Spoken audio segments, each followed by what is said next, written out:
best preparation for Oxbridge. If you talk to anybody that knows anything about it, that they do sort of say you can't just start it in year 12 when they start in sixth form. You've got to be embedding those sort of ideas and those sort of aspirations earlier on. And I think it's important to remember that Oxbridge I think it's a label for, obviously, for those two universities, but it's more about a particular way of approaching things, being able to sort of think on your feet, to take yourself out of your comfort zone, and to think creatively, and it's not just about going to those two universities, it's about more than that.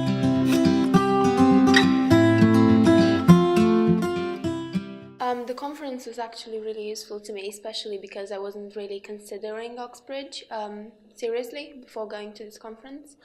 But I think it gave me a lot of information about it, and also the best part of it, I think, was the opportunity of asking questions, because there were many representatives from both Oxford and Cambridge that were really, really happy about answering our questions.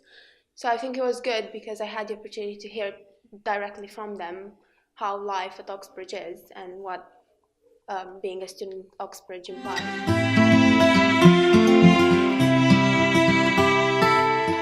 And it varies so much. You have some students who have had that aspiration for a very, very long time, and then there are other students who are mentioned by teachers, and you go and talk to them and they haven't even given it the first thought, and parents are sort of surprised when it's made. I mean, that was my experience of it. I hadn't really given it much thought, but was sort of nominated by my teachers. So you get a range of experiences, and you get a range of in terms of what the kids what courses they've thought about. Sometimes they know exactly what they want to do. Sometimes, particularly with the more talented ones, they've got such a wide range of abilities. It sometimes takes them a little bit longer.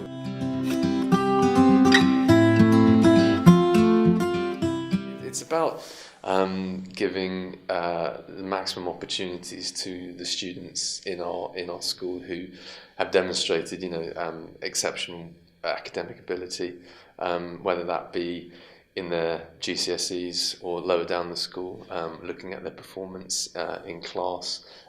It may be that it doesn't present itself as a particularly academic achievement, but it might be just a feeling that teachers have that a particular student is exceptional in one way or another. So we use a lot of data. We use teacher testimony, and we talk to the kids and we talk to parents to sort of find out who those students are, and try and sort of foster that potential as much as possible.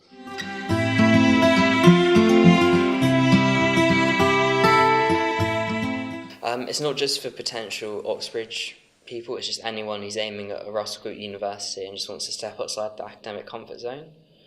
So for example, me doing history, I'm not just being told to read other history books, which, while I'm being lent other books which will stretch my capability, I'm being advised to look at classical art and historical precedents in that, and that's just really helping me step outside the comfort zone and realise that history is more than just what's inside a book, and that's what it's going to be like for university. Yeah, first of all, in applying to Oxbridge, it's really important that you're really well informed on your subject. And me, as studying medicine, I need to be well informed about what the career implies and everything. And I was advised by all of my teachers to read books on the topic, and I was given some titles that were really good, and I enjoyed them, of course. And I think it was really good that I had the opportunity to go to these conferences and see how it's like to be a student at Oxbridge. I'm going to go at another conference in London, a medical conference this time. I'm pretty sure I'm the only one who's attending it. And I'm really excited about that as well, because that would be more specific to my particular areas of interest. With the academic enrichment, we've arranged a lot of special speakers to come in. For example, we had Lord Peter Hennessy come in to speak about submarines. And I don't know, it just shows what the end result of this education can do. It shows opportunities outside of learning, and also just other forms of learning, which is exactly what it's going to be like at university.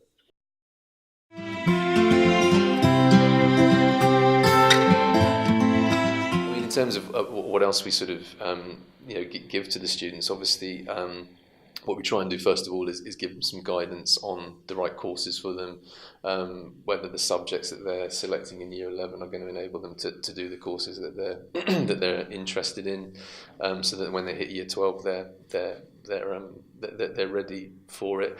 Whatever stage of the process they're at, then I can give them a helping hand, whether it's talking about colleges, courses, admissions tests, and then once we've kind of made that decision and we've kind of got that sorted, then it's what I try and do is set up a relationship with the subject specialists, so the heads of department and what have you, that can hopefully do some good work with them, point them in the right direction in terms of those subject specialists.